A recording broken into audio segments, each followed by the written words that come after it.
Hola, hola de nuevo y bienvenido a este canal. El día de hoy, en este video, te voy a resumir todo lo que hemos visto en las clases de Derecho a la Información. Desde la libertad de ideas y los artículos de la Constitución, hasta teorías de Bauman y Foucault, películas como Sueños de fuga o Tiempos modernos, los derechos Zarco y hasta el caso del Instituto D'Amicis. Todo esto está conectado, porque al final hablamos de lo mismo. Cómo los derechos humanos nos protegen en la vida diaria, cómo se ponen a prueba en distintos contextos y cómo nosotros, como ciudadanos, podemos participar de manera crítica y consciente. Además, vamos a ver ejemplos de la vida real, reflexionar sobre ética y responsabilidad y entender el por qué estas ideas no son solo teoría, sino herramientas para vivir en sociedad. Así que quédate, porque vamos a profundizar bastante. Como sabemos, la libertad de ideas es la base de todo aprendizaje y convivencia democrática. El artículo 19 de la Declaración Universal de los Derechos Humanos establece que todos tenemos derecho a pensar libremente, expresar opiniones y difundir ideas. Esto no solo se trata de hablar, se trata de poder cuestionar, analizar y crear propuestas sin temor a represalias. En México, el artículo 6 constitucional protege esta libertad, pero reconoce límites cuando se afecta la moral, los derechos de terceros o se provocan delitos. Es decir, nuestra libertad no es absoluta, sino que debe convivir con el respeto hacia los demás. Esto nos enseña algo muy importante. Libertad y responsabilidad van de la mano. Podemos decir lo que pensamos, pero también debemos considerar cómo nuestras palabras impactan a otros y al entorno social. Esto me lleva a cuando días después vimos la película de La Mayordomía, que nos mostró cómo las desigualdades estructurales afectan la dignidad de las personas. A partir de esto, entendimos la diferencia entre derechos humanos y derechos fundamentales. Derechos humanos, pues es que son universales, interdependientes, indivisibles y progresivos, mientras que los fundamentales son reconocidos específicamente por la Constitución de un país, como lo es México. También analizamos el experimento del pequeño Albert y otros experimentos éticamente cuestionables, que demuestran cómo la ciencia o la sociedad pueden vulnerar derechos si no se respeta la dignidad humana. Aquí entran los artículos 1, 2 y 4. Igualdad, prohibición de discriminación, derechos de pueblos originarios, salud y familia. Son ejemplos claros de que los derechos no solo existen en los textos legales. Su valor real se demuestra cuando se aplican en la vida cotidiana y se defienden ante injusticias. Todo esto nos llevó a una reflexión filosófica. Bauman nos habla de la seguridad líquida. Vivimos en sociedades donde la sensación de seguridad es frágil y cambiante, lo que genera miedo y abre espacio a que la ley se use como un aparato de control y dominación. La película Sueños de fuga nos reflejó perfectamente cómo incluso en contextos opresivos, la búsqueda de libertad de cátedra y pensamiento sigue vigente. Esto nos conecta con el artículo 3 constitucional, el cual pues es educación libre, laica y gratuita, y el artículo 5, en el que se nos expresa la libertad de profesión, porque nos recuerda que la educación y la expresión profesional son formas de libertad fundamentales. También hablamos de las telecomunicaciones como un derecho social, acceso libre, competencia, pluralidad, cobertura universal, interconexión, convergencia y continuidad. Sin estas condiciones, la información se monopoliza y la libertad de expresión real desaparece. Es decir, libertad y acceso a la información van de la mano. Como lo mencioné en un video pasado, la frase «existe lo que mencionamos y creemos» nos lleva a pensar que el lenguaje y la difusión construyen realidades.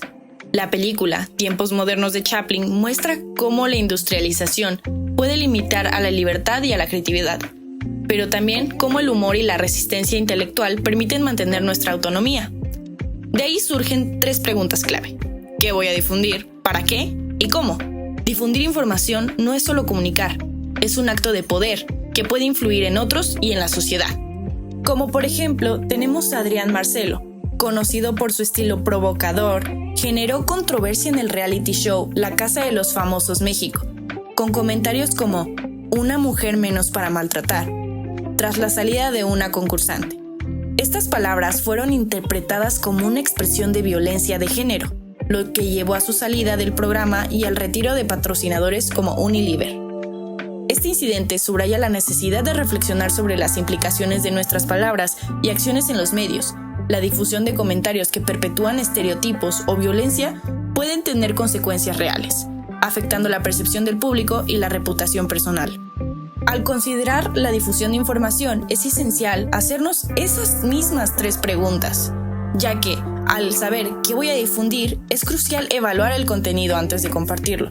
Preguntarnos si la información es precisa, respetuosa y constructiva, puede prevenir la propagación de mensajes dañinos.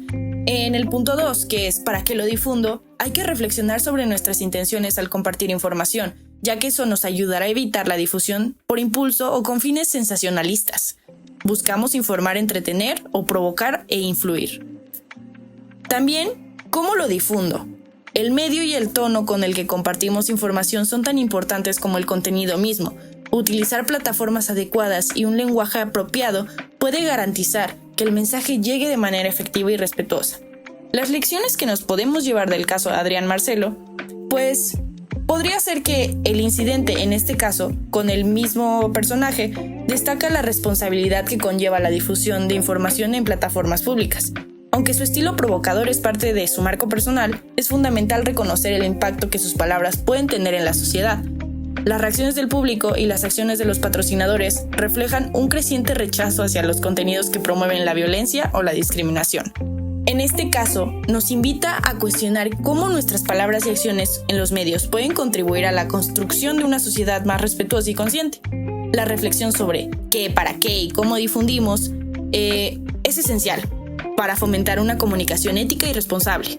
Y bueno, aquí entra Foucault explicando cómo el poder controla el saber y condiciona lo que se acepta como verdad. Y Kant, que plantea la libertad como condición para el uso racional de nuestra mente.